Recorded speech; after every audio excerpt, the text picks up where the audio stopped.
Hola, hola, bienvenidas nuevamente a nuestra clase de matemáticas para 10º grado.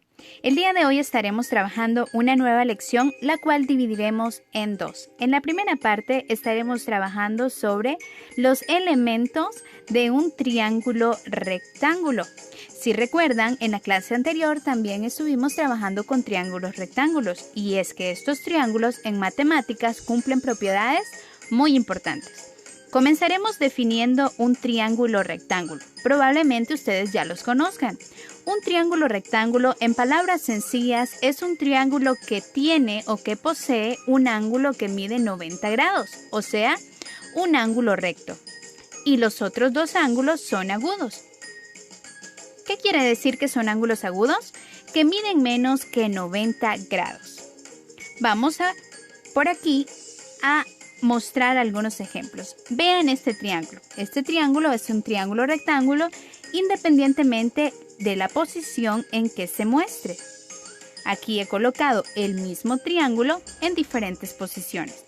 ¿Cómo puedo yo saber que un triángulo es triángulo rectángulo? Generalmente en libros o en láminas usted va a encontrar el siguiente símbolo. Este símbolo que he colocado por acá es justamente el símbolo que se utiliza para los ángulos rectos, es decir, para los ángulos que miden 90 grados. Vamos a trabajar ahora solamente con uno de esos triángulos. Recordando que un triángulo rectángulo posee un ángulo de 90 grados. Y vamos entonces a estudiar algunas reglas convencionales que se utilizan en matemáticas para las figuras planas. Para comenzar, un triángulo tiene 3 vértices. Esos 3 vértices nosotros los podemos nombrar o etiquetar. Pero en matemáticas, para nombrar o señalar los vértices se utilizan letras mayúsculas, como estas que he colocado por acá.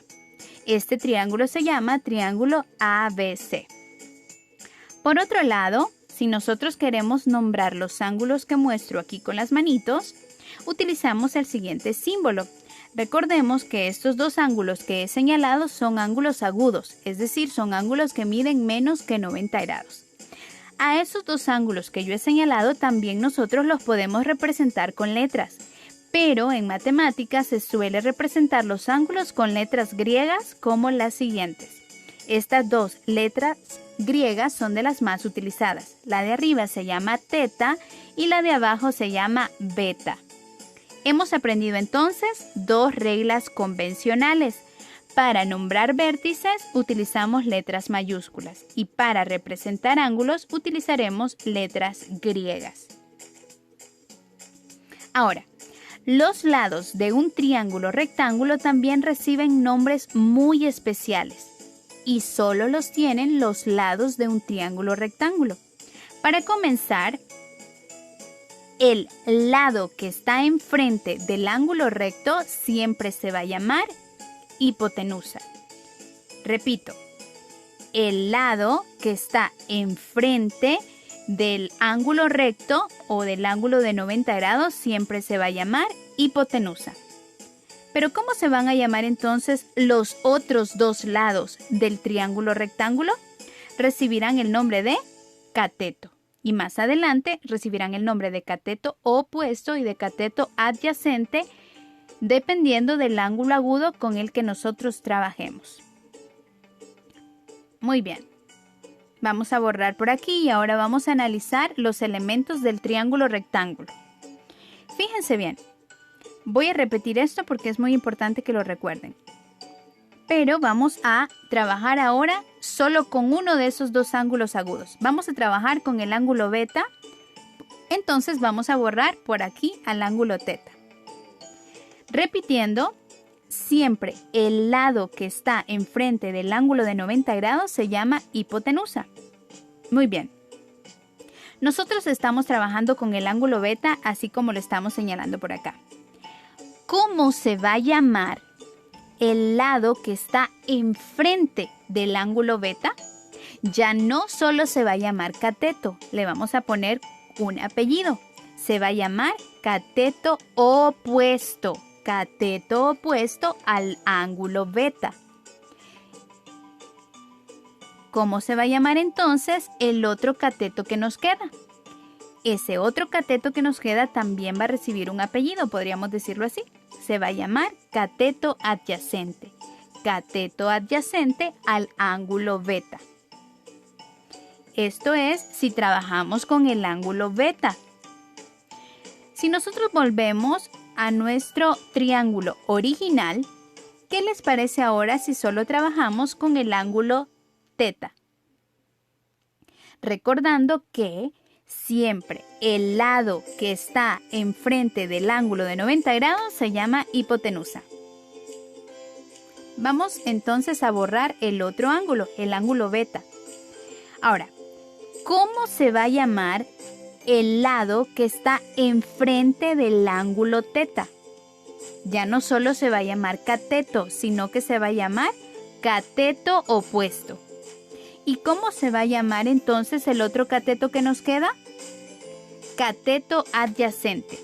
Observen entonces que el cateto opuesto y el cateto adyacente va a depender del ángulo agudo con que nosotros trabajemos. Nosotros acabamos de trabajar estas dos situaciones. Si nosotros trabajamos con el ángulo beta, el lado AB es mi cateto opuesto y el lado BC es mi cateto adyacente. Mientras que si trabajamos con el ángulo teta, el ángulo AB es cateto adyacente y el lado BC es cateto opuesto. Repito, quiere decir que el cateto opuesto y el cateto adyacente va a depender del ángulo agudo con el que trabajemos. La que no cambia es la hipotenusa, porque siempre va a ser el lado que está enfrente del ángulo de 90 grados. Vamos a resolver algunos ejercicios sobre la identificación de elementos del triángulo rectángulo. Instrucciones. En los siguientes triángulos, identifique la hipotenusa, el cateto opuesto y el cateto adyacente para cada ángulo indicado. El ángulo con el que van a trabajar yo se los voy a indicar. Aquí tenemos nuestro triángulo. Vean que vamos a trabajar con el ángulo teta. Recordando que este símbolo me indica que este ángulo mide 90 grados, que es un ángulo recto. ¿Para qué necesito identificar eso? ¿Por qué? Porque siempre el lado que está enfrente del ángulo de 90 grados se llama hipotenusa. Ahora vamos a identificar el cateto opuesto al ángulo teta y el cateto adyacente al ángulo teta. El lado que está enfrente del ángulo teta se llama cateto opuesto. Cateto opuesto al ángulo teta. Y el otro cateto que nos queda se llama cateto adyacente. Vamos con nuestro segundo ejemplo. Antes, entonces, nuestra solución nos queda así. Nuestra hipotenusa es el lado C, nuestro cateto opuesto el lado A y nuestro cateto adyacente el lado B. Ahora sí, vamos con el siguiente ejemplo. Siguiendo las mismas instrucciones, pero trabajaremos con este triángulo. Observemos que vamos a trabajar con el ángulo beta. Muy bien. Recordando que este ángulo mide 90 grados, que ese es el ángulo recto. Que el lado que está enfrente del ángulo de 90 grados siempre se va a llamar hipotenusa. Ahora, como estamos trabajando con el ángulo beta, el lado que está enfrente del ángulo beta se llama cateto opuesto al ángulo beta. Y el otro cateto que nos queda se llama cateto adyacente. Por lo tanto, la hipotenusa es el lado E, el cateto opuesto el lado F y el cateto adyacente el lado D. Resolvamos un último ejemplo de esta primera parte. Este es nuestro triángulo. Observemos que vamos a trabajar con el ángulo teta y que para que no se nos olvide, este símbolo representa el ángulo que mide 90 grados. El ángulo que mide 90 grados nos sirve para identificar más adelante la hipotenusa. ¿Por qué? porque el lado que está enfrente al ángulo de 90 grados se llama siempre hipotenusa. Ahora, ¿cómo se llama entonces si trabajamos con el ángulo teta el lado que está enfrente de él? Se llama cateto opuesto al ángulo teta. Y el otro cateto que nos queda se llama cateto adyacente al ángulo teta.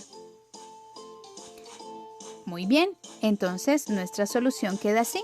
Hipotenusa, lado K, cateto opuesto, lado J y cateto adyacente, lado L.